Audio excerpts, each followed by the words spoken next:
Salam, bugün sınaq 26-nın izahına baxacağıq. Birinci sualda bizə deyilir ki, aşağıda hansı rəqəmlə verilmiş qametlərin birləşməsindən Klinefelter sindromlu uşağın doğulma ehtimalı olar? Klinefelter sindromlu uşağın doğulma ehtimalı, yəni xromosom dəsti 44 üstəgəl X və Y idi. Baxaq görək burada hansı olar? Burada spermatozoidlərdən bizə Y lazım olar. Çünki onsuz da XX digər fərddən alınar. Burada variantlara baxırıq. Burada da 22 üstəgəl XX olar. Cavabımız olar 3, 6, D variantı. İkinci suala baxırıq. İkinci sualda deyilir ki, şəkilə əsasən X-in yerinə yazılmalıdır. Burada X də deməli böyümə hormonunun geni idi. Hansı ki hipofizdən götürülmüş idi. Ona görə cavabımız olar A variantı, böyümə hormonunun geni. Üçüncü suala baxırıq. Bazo sümüyündə əmələ gələn yeni eritrosit hüceyrəsi aortaya gələnə qədər verilənlərin hansından keçməz? Bazo sümüyündə əmələ gələn eritrosit bazodan yuxarı boş vena ilə gəlir ürəyə. Ürəyə gəldiyinə görə ürəkdən yenidən çıxıb ağciyərlərə gedəcək. Ağciyərlərdə arterial qana çevrilib yenidən ürəyə qayıdacaq. Baxaq görək burada hansından keçə bilər deyir. Bazo arteriyasından hələ ki keçməz. Çünki aortadan sonra bazodan keçməlidir. Ağciyər kapilyarları, bəli, ağciyər kapilyarlarından keçə bilər. İlə cavabımız da B variantı olar. Aşağı boş venadan aortadan sonra olduğuna görə bu da düz deyil. Ürək kapilyarları aortadan tac damarları ayrıldığına görə bu da düz deyil. Qaraciyər kapilyarları da elə aortadan sonra olacaq. Elə düzgün cavabımız B variantıdır. Dördüncü suala baxaq. Dördüncü sualda deyilir ki, nuklein turşularında olan nukleotidlərin neçə növünə DNT-nin amin turşusu kodlaşdırmayan tripletlərində rast gəlinməz. Deməli, A, T, T, A, T, S, A, S, T DNT-nin amin turşu kodlaşdırmayan tripletləridir. Burada 3 növ nukleotid iştirak eləyir. DNT-nin bir növ nukleotidi iştirak etməz. Amma bizdə burada təkcə DNT-ni soruşmur. Nuklein turşularında soruşur. RNT-nin də 4 növünü hesablasaq, eləyər cavabımız E variantı 5. Beşinci sualda deyir, şəkilə əsasən X-in qiymətini tapın. Burada atla eşəyin mayalanmasından qatırın əmələ gəlməsini göstərir. Baxaq, burada 2n 64-dürsə, onda eni olar 32. Bunun 2n-ni verməyib bizə, amma qatırın 2n-ni veribdir. Qatırın 2n 63-dürsə, 32-si 63-dən 32-si atdan götürübsə 1, 31-i də eşəkdən götürüb 31 eləyər 62. Cavabımız olar B variantı. Altıncı suala baxırıq. Altıncı sualda deyir ki, 4 müxtəlif insandan alınan qan nümunələri anti-A və anti-B serumları damladıldıqdan sonra baş verən proseslər cədvəldə göstərilibdir. Qara ilə göstərilənlərdə çökmə var. Əgər çökmə varsa, deməli burada birincidə eritrositdə A və B antigeni olubdur. Deməli bu 4-cü qan qrupudur. Yəni A, B qan qrupudur. İkincidə anti-A-da çökmə yoxdur. Deməli A antigeni yoxdur burada. A antigeni yoxdursa, deməli B var. Üçüncüdə anti-A-da çökmə baş veribdir. Deməli bunun eritrositində A antigeni var. Deməli ikincidə 3-cü qan qrupudur. Üçüncüdə 2-ci qan qrupudur. Dördüncüdə də çökmə olmadığına görə bu da 1-ci qan qrupu olar. Bizdən nəyi soruşur? Deyir, hansı insanların nigahından bütün qan qruplarına malik insanlar doğula bilər? 0A və 0B'dən bütün qan qruplarına malik insanlar doğula bilər. 2 və 3 cavabımız olar B variantı.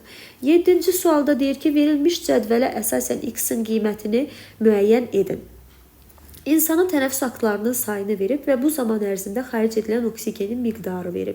Biz bilirik ki, insanda deməli 105 milli havanın, yəni 105 milli alveollara daxil olan oksigenin 25-i ağciyər kapilyarlarına keçirdi. Yəni alveolların kapilyarlarına keçirdi.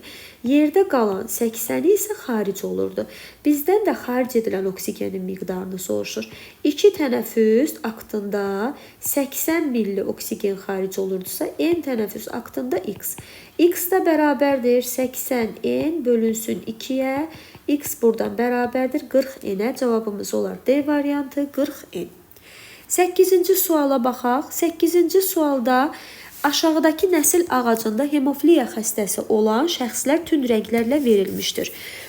Deməli, burada bu şəxslərin nigahından dünyaya gələcək övladları göstərilibdir və onların da nigahını göstərib. Bir də bizə dəqiq məlumat verilməyib, amma dünyaya gələcək övladlarda kişinin hemofiliya xəstəsi olduğunu göstərir. Deməli, kişi buradan Y-ı götürər, buradan da X-i götürər. X-i xəstədir deməli, bu olacaq X balaca H. Deməli, bir hemofiliya xəstəliyinə görə daşıyıcıdır. X böyük H olar burada. Daha sonra burada xəstə kişi ilə 2 nömrəli qadının nigahından dünyaya gələcək övladlarda qadın burada xəstədir. Qadın xəstədirsə, deməli, hər ikisindən X balaca H genini alıb. Deməli, burada da X böyük H, X balaca H daşıyıcılığı var. Daha sonra 4-cünü burada bizə göstərib ki, deməli, 4-cü bizdən nəyi soruşur? Deyir ki, hansı rəqəmlə verilən qadınların bu əlamətə görə homozigot olma ehtimalı var? Homozigot olma ehtimalına baxırıq biz. Hələ ki, öyrəndik ki, buradakılar, deməli, nədir? Buradakılar hələ ki, heterozigotdur. 4-cüyə baxaq, 4-cüdə onsuz da kişidə balaca H var. Qadında da balaca H olduğuna görə 4-cü də heterozigot ola bilər. Yəni, homozigot olma ehtimalı yoxdur. Elə hər iki variantda heterozigot ola bilər. Daha sonra digərinə baxırıq, 3-cüyə baxırıq. 3-cüdən dünyaya gələcək övladın xəstə olduğunu görürük. Xəstəlik varsa, deməli, bu 3-cüdə də heterozigotluq var. Çünki kişi atadan Y-ı götürəcək, anadan X-i götürəcək. Deməli, bu da heterozigotdur. 5-cini, ata burada sağlam olduğuna görə 5-cini biz dəqiq deyə bilmərik. Heterozigotdur və yaxud homozigotdur. Ona görə homozigot olma ehtimalı var. 9-cuya baxırıq. 9-cuda deyir ki, homoloji orqanlardır. Bu elə kitabımızda da kəpənəyin qanadı və quşun qanadı verilib ki, onlar ayrı. Biri dəri çıxıntısıdır, biri də orqan olduğuna görə bunlar homoloji orqan sayılmırlar. Köstəbəyin ön ətrafı, dana dişinin də ön ətrafı eyni qaydada. Noxudun bığıcığı və üzümün bığıcığı biri yarpaq mənşəlidir, biri gövdə mənşəlidir. Bu da getdi. İnsanın qolu ilə yarasanın qolu ilə kitabımızda da homoloji orqan kimi bizə göstərilibdir. Göyəmin tikanı, zirincin tikanı biri yarpaq mənşəli, biri də gövdə mənşəli olduğuna görə homoloji orqan sayılmır. 10-cuya baxırıq. 10-cuda deyir ki, hüceyrədə ribosomun fəaliyyəti artan zaman aşağıdakılardan hansı baş verir? Suyun miqdarı zamandan asılı olaraq artıbdır. Bəli, suyun miqdarı zamandan asılı olaraq artır. Bu düzgün cavabdır. Daha sonra baxaq, sərbəst amin turşularının sayı zaman getdikcə sitoplazmadan azalır. Bəli, bu da düzgün cavabdır. ATF-in miqdarı burada deməli proses getdiyinə görə azalar. Bəli, bu da düzgün cavabımız olar. A variantı hər üçü. 11-ciyə baxırıq. 11-cidə deyir ki, insanın ürək boşluğuna birləşmiş, içində arterial qan daşıyan damarların sayı. 4 dənə ağciyər venası və bir dənə aortada arterial qan olur, 5 dənə ümumi damarda. Ürək boşluğuna birləşmiş, içində venoz qan daşıyan damarların sayından nə qədər çoxdur?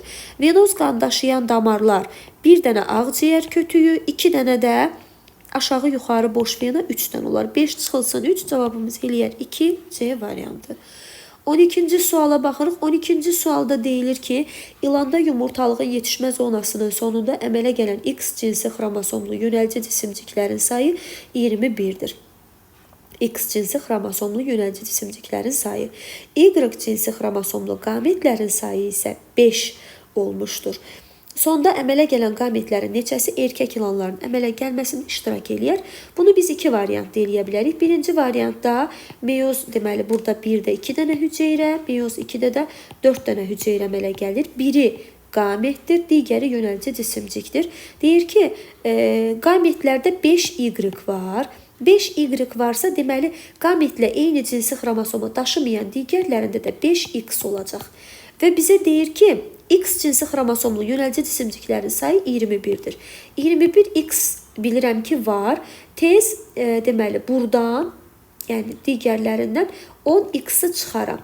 10x-i çıxdım, yerdə qaldı nə? 11x.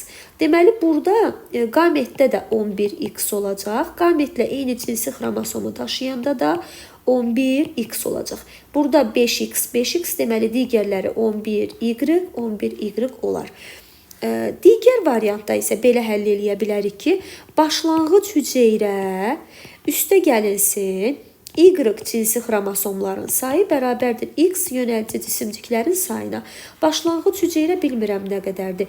Y cinsi xromosomlu 5-dir. X cinsi xromosomlu yönəltici cisimciklərin sayı 21-dir. Buradan başlanğıc hüceyrəni 16 taparam mı? 16 meyoz prosesindən sonra 64 hüceyrə əmələ gətirər. 32-si X xromosomlu, 32-si də Y xromosomlu olar. Və bizdən nəyi soruşur? Deyir ki, 21-i X cinsi xromosomunu daşıyır. Ona görə tez 32-dən 21-i çıxaram, yerdə qalar 11-i. Deməli, 11 dənə qamet X cinsi xromosomunu daşıyar. 11 qametin də onsuz da bizə şərtdə verib ki, 5-i Y cinsi xromosomludur. 16 dənə hüceyrə giribsə elə 16 dənə də qametdir. 5-i Y-dir, 11-i X-dir. Neçəsi erkək qametlərin, erkək ilanların əmələ gəlməsini iştirak eləyər? 11-i. Daha sonra 13-cüyə baxırıq. 13-cüdə deyir ki, diploid xromosom dəsti 16 olan bitkinin tozcuğu 2n bərabərdir 16-ya, n də buradan bərabərdir 8. Deməli, spermilər 8 olacaq. Diploid xromosom dəsti 26 olan bitkinin dişiciyi ilə tozlanmışdır. Deməli, bitkinin də eni olar 13-ə. Bir toxumun əmələ gəlməsi zamanı mayalanmadan bilavasitə əvvəl ruşeym kisəsində haploid xromosomların cəmi neçə eləyər? Dişi bitkidə 6N-dir, 5N mayalanmada iştirak etməyənlər, bir dənə də yumurta hüceyrə, 13-ü vuraram 6-ya. Burada deməli 3 dəfə 6-nı 8, 6 dəfə 78 eləyər bunlar. Daha sonra spermiləri də üzərinə gələrəm. Spermilər də 2 dənə olduğuna görə tez 16-nın üstünə gələrəm. Eləyər burada 4, 8, 94. Cavabımız olar A variantı 94. Daha sonra 14-ə baxaq. Miçurin Bölflör Kitayka alma sortunu alan zaman istifadə etmişdir. Yalnız sortdan istifadə etmişdir. Burada növ yox idi. Ona görə cavabımız olar D variantı, yalnız sortdan. Daha sonra 15-ci suala baxsaq, 15-ci sualda bizə deyilir ki, 100 fərd olan pələng populyasiyasında erkək və dişi fərdlərin sayı bir-birinə bərabərdir. Deməli, 100 fərd varsa, erkək və dişilər 50-50 olar. Erkəklərin onu X xromosomu ilə ilişikli resessiv bir xəstəliyə malikdirsə, bu populyasiyada olan xəstə fərdlərin cəmini tapın. 10 dənə erkək 50 nəfərdən belə hesablasaq, 5də 1, o da eləyər 0.2. Deməli, 0.2-si balaca H-ı daşıyır. Yəni, kiçik hemofiliyanı götürürəm mən burada. X-la keçən ilişikli bir xəstəlik olduğuna görə. Sonra deyir ki, bu populyasiyada xəstə fərdlərin sayını tapın. 0.2-ni tez 0.2-yə vuraram ki, görüm qadınlardan kiçik H-dır. Nə qədər xəstədir? Burada 0,4-dür. 0,4-ü də tez vuraram 50-yə. Buradan %4-ü 50-yə vuranda 50 ilə 100 ixtisar gedər 2. 4-də 2 bölündə eləyər 2.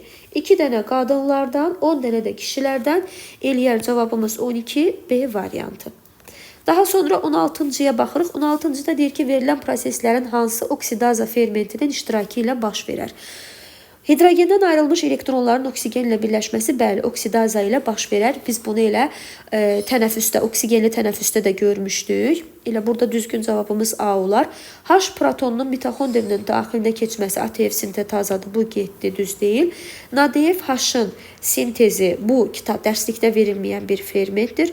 Oksigenin bitkidən kənarlaşması ferment yox, zülal kompleksi olar. Calvin disiplində də ondan çox ferment iştirak eləyir. Elə düzgün cavabımız olar 16. Daha sonra keçirik 17-ciyə. 17-cidə bizə deyilir ki, şəkildə Lamarckın qradasiya prinsipinin neçənci pilləsinə aid olan canlılar yer almayıb. İnfizor tərlik birinci pillədədir, bu getdi. Daha sonra məməlilər və quşlar ən sonuncu pillədədir. Bunları da çıxırıq buradan. Deməli, quşları çıxdıq. Daha sonra sürünənlər və balıqları da buradan çıxarıq. Bunlar da 5-ci pillədədir. Sonra həşəratlar və hörümçəkləri də buradan çıxarıq və xərçəngləri də buradan çıxarıq. Bunlar da deməli həşəratlar və həlqəvilər deməli neçənci pillədə idi bunlar? Həşərat və həlqəvilər, daha doğrusu həşərat və hörümçəklər 3-cü pillədə idi. Həşərat və hörümçəklər. Xərçənglər isə 4-cü pillədə idi və bizə buradan qurdular və şuallar göstərilməyib, 2-ci pillə göstərilməyib. 18-ci suala baxırıq. 18-ci sualda deyilir ki, cədvələ əsasən A, B və C-nin qiymətini müvafiq olaraq yazın. Yalnız heyvanlara aid olan əsas sistematik vahidlərin sayı, burada növ, cins, dəstə, sinif verilmişdir. Dəstə olar yalnız heyvanlara 1. Yalnız bitkilərə aid olanlar burada verilməmişdir. Yalnız bitkiyə. Həm bitkiyə, həm də heyvanlara aid olanların sayı, həm bitkiyə, həm də heyvanlara aid olanların sayı verilib 3 dənə. Növ, cins və sinif. Bizə nə deyir? Deyir A, B və C. Elə A burada 1-dir, B 0-dır, C də 3-dür. Düzgün cavabımız olar A variantı. 19-cu sualda deyir ki, 2 diheterozigot ada dovşanlarının çarpazlaşması nəticəsində alınan nəsildə yalnız bir əlamətə görə heterozigot olan fərdlərin yaşamaq qabiliyyəti olarsa, bu nəsildə fenotip nisbəti necə olar? Burada deməli biz bunu göstərmişdik. Bir dəqiqə. Deməli, burada nə deyilir? Burada deyilir ki, bir əlamətə görə heterozigot olan fərdlər yaşayır. Biz burada hər iki əlamətə görə heterozigot olanları, deməli, burada hər iki əlamətə görə heterozigot olanları görürük. Bir dəqiqə.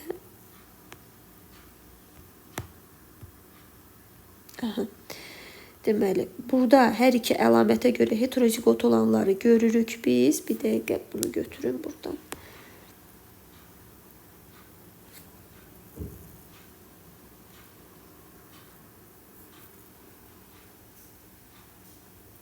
Baxaq belə buradan.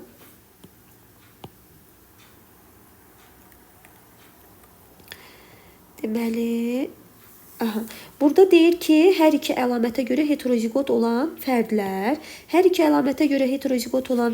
bax burada bunlardır, bu tərəfdəkilər. Bunları çıxdıq. Bu birisi tərəfdə X-dan işarə elədiyimdə hər iki əlamətə görə homozigotdur.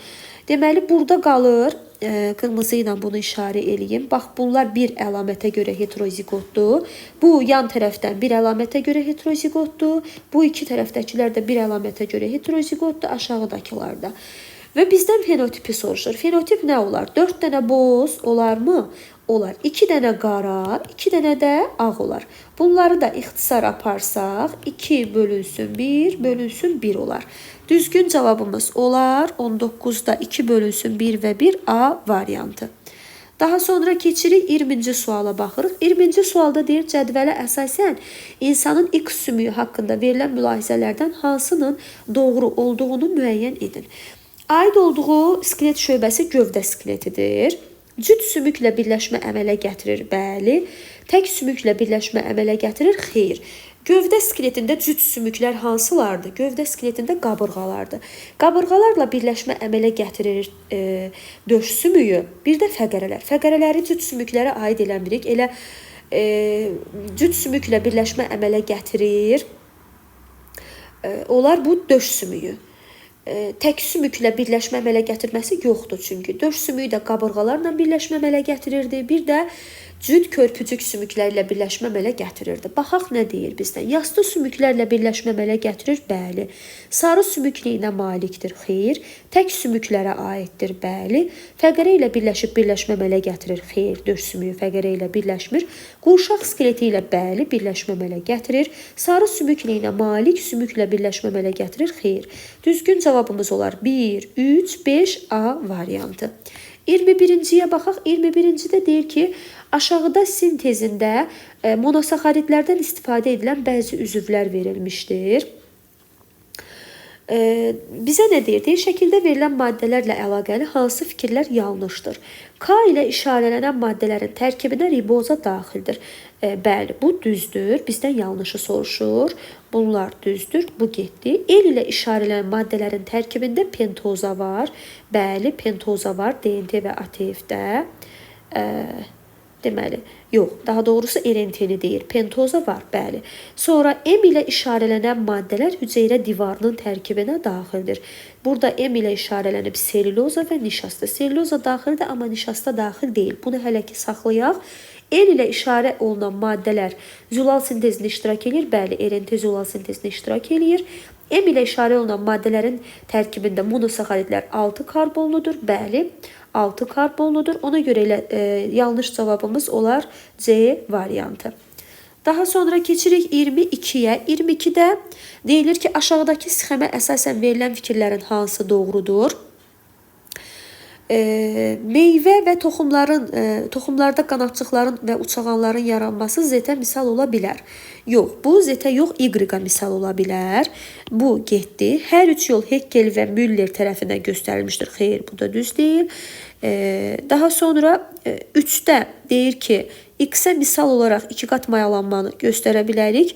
Bəli, nə deyir? Hansı doğrudur? Bəli, 2 qat mayalanmanı misal göstərə bilərik. Z bioloji tərəqqiyə aiddir. Bu yolların hər biri bioloji tərəqqidir. Daha sonra təkamüldə baş vermə nisbətləri Y böyükdür. Yəni idadaptasiya böyükdür X-dən, aramorfozdan, o da böyükdür ümumi degenerasiyadan. Bəli, bu da düzdür. 5-də düzdür. Y növ əmələ gəlmənin tezləşməsinə səbəb olur. Bəli, bu da düz cavabımızdır. Düzgün cavabımız 3, 4, 5, 6 A variantı olar.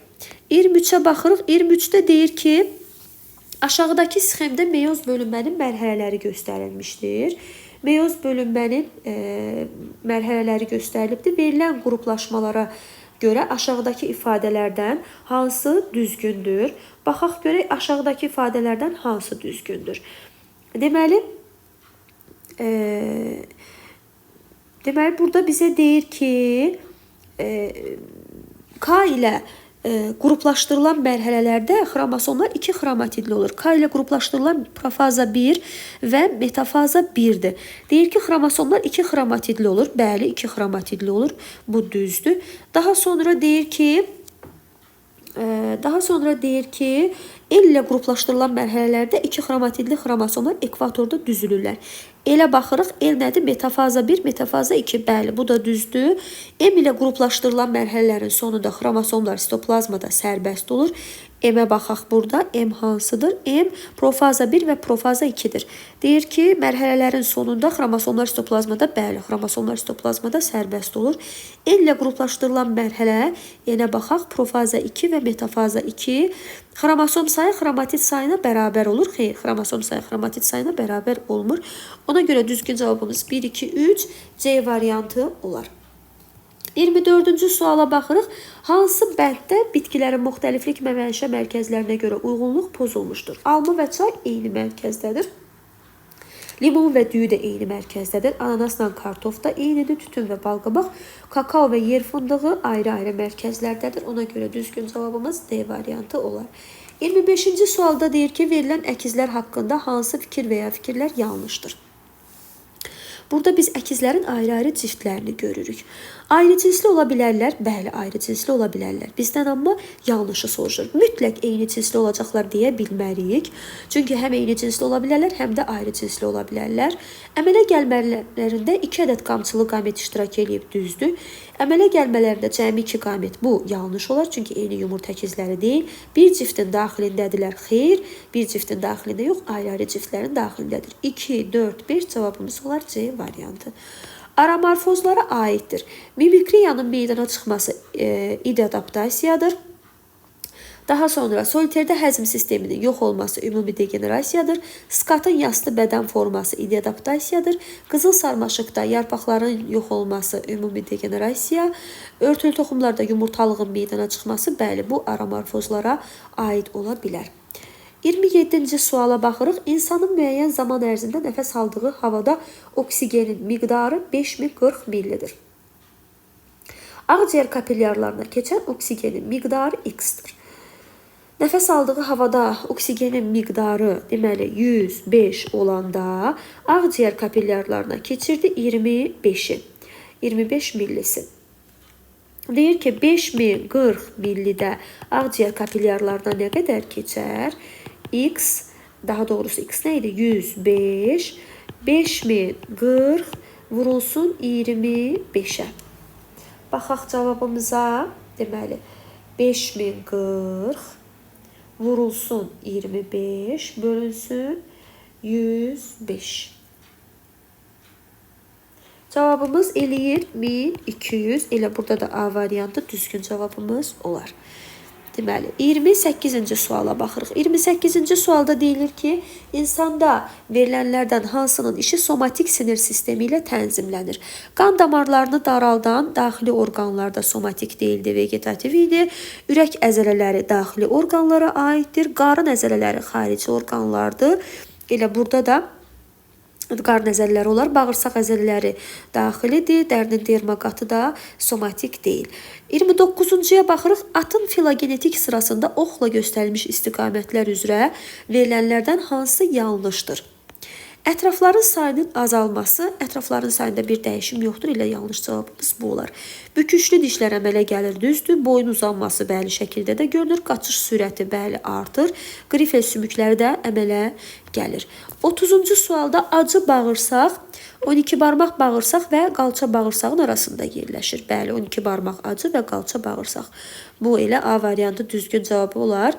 Kör və qalça, xeyr, kör bağırsaq aiddir yoğun bağırsağa, düz və 12 barmaq. Elə düz cavabımız A variantıdır. Digər variantlar düz deyil. 31-ci sualda ATF-in quruluşunda hansına rast gəlinməz? Makroligik rabitə var. Dezoksiriboza yox, riboza var. Adenilli var, monosaxarid var, ortofosfat turşusu qalığı var. Düzgün cavabı olar B variantı. Daha sonra baxırıq. Deməli, buradan 32-ci suala baxırıq. 32-ci sualda bizə nə deyilir? 12-ci sual, 32-də deyilir ki, genotipi göstərilmiş orqanizm hansı növ qameti yalnız crossover zamanı əmələ gətirər? Deməli, burada A, B, C, böyük A, B, C ilişiklidir. Deməli, bunlar bütöv keçməlidir. Bir bunlarda bütöv keçməlidir. Crossover baş verməsə. Baxırıq variantlara. Deməli, elə A variantına baxıram. A, B və kiçik C-ni burada göstərir. Deməli, burada artıq crossover baş verib. Elə A variantı crossoverlə əmələ gələr. Burada böyükdür. Burada ikinci bir xromosomdur. Yəni, buradakı hissədir. Burada da böyükdür. Burada da ikinci xromosomdur. Elə düzgün cavab A variantı olar. 33-cü sualda deyir ki, DNT molekulunda 3 qat hidrogen rabitələrinin sayı 120 ədəddir. Əgər molekulda ümumi hidrogen rabitələrinin sayı 120-dirsə, 3 qat hidrogen rabitə 120-dirsə, deməli, guanin də 120-dir. Və yaxud sitozin də 120-dir. Əgər molekulda ümumi hidrogen rabitələrin sayı H-dırsa, yəni H 720-dir. Ümumi nukleotidlərin sayını tapsaq, daha doğrusu burada N olar, burada H olar. Bir dənə bunu yazım, H bərabərdir guanin üstəgəl N-ə. Burada guaninin sayını bizə verib 120, hidrogen rabitələrin sayını da verib 720. Buradan N-i taparam, N eləyər 600. Və bizdən nəyi soruşur? Deyir ki, molekuldakı fosfat turşu qalıqları ilə karboksil qruplar arasında rabitələrin cəmi neçə eləyər? Yəni, karbohidratlar arasında rabitəni yəqin ki, deyir burada. Molekulda fosfat turşusu qalığı, deməli, belə götürsək, belə birləşirdi 5 atomlu karbohidrata, o da birləşirdi azotlu əsasa. Deməli, burada bir rabitə var. Burada bir nukleotidin daxilində bir rabitə varsa, 600 dənə nukleotid var. Deməli, 600 dənə rabitə var burada. Daha sonra nə deyir? Deyir ki, məsəl üçün, bir molekulda nəzərdə tutur da, bir molekulda nəzərdə tutursa, birincinin fosfatı ilə həmişə deyirdik ki, birincinin fosfatı ilə ikincinin nəyi birləşirdi? Karbohidratı birləşirdi. Buradan bir dənə ikinci bir nukleotidi də çəksəm, məsəl üçün bu qaydada çəksəm, bu bundan birləşirdi. Bu da belə birləşirdi. Deməli, burada bir dənədir. 2 dənədirsə, daha doğrusu birini də çəksən burada. Deməli, burada bu bundan birləşirdi. Bu özü də elə bundan birləşirdi. 3 dənədir. 3 dənə nukleotiddə 2 dənədir. Yəni, bir vahid azdır. Bu zəncirin bir tərəfidir. Deməli, 600 dənə nukleotiddirsə, bu tərəfdə 300-dür. 300-dən də bir vahid az, 299 dənə rabitə olar. Digər tərəfdə də elə 299 olar. 299 olar. 299 eləyər 598, 600 dənə də ümumi molekulda. Bu da eləyər, deməli, 1198 toplayanda bunları. Cavabımız eləyər E variantı 1198. Daha sonra 34-cü sualda deyir, hansı rəqəmlə verilən taksonlar ideadaptasiya nəticəsində əmələ gəlirdi? İdeadaptasiya nəticəsində növ, cins, fəsilə əmələ gəlirdi.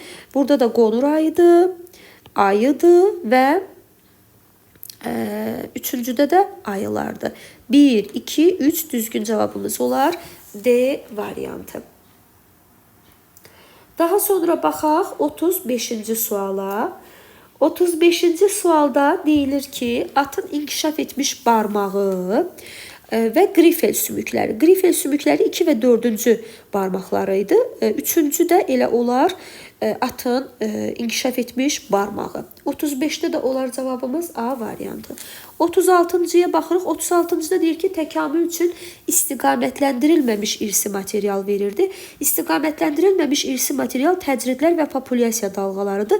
Bir də mutasiyalar olar ki, onlar da gözlənilməz irsi material verirlər. 3, 4, 5 cavabımız olar. Burada da C variantı.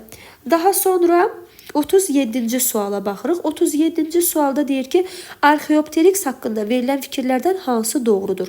Quşlarla sürünən ərazidə keçid formadır. Xeyr, belə götürülmür.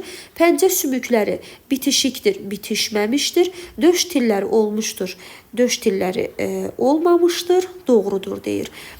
Tük örtüyü yox, lələk örtüyü var idi. Pəncə lüləsi olmuşdur. Bəli, pəncə lüləsi var idi. 38-ci sualda bizə deyilir ki, aşağıdakı nəsil ağacında daltonik olan şəxslər tünd rənglə verilmişdir. Hansı rəqəmlə verilən fərdlər bu geni daşımaya bilər? Biz birinci hissəyə baxırıq. Bu birinci hissədə dünyaya gələcək övladlardan oğlan övladı xəstədir. Deməli, anadan X haşı götürübdür, balaca haşı götürüb. Deməli, ana bu geni daşıyır.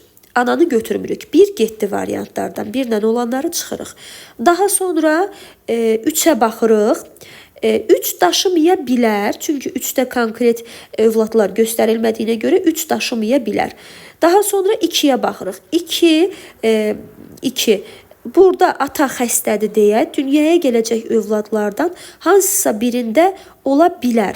Amma burada qız övladında xəstəlik geni olmadığına görə deməli ana sağlamdır. Ana sağlamdır. Yəni 2 daşımaya bilər. Amma 5 daşıya bilər. Çünki 5 X-in birini mütləq ki atadan götürübdür. Balaca haşı ola bilər. Daha sonra 4-cü fərdə baxırıq. 4-cü fərddən dünyaya gələcək oğlan övladında X balaca haş var.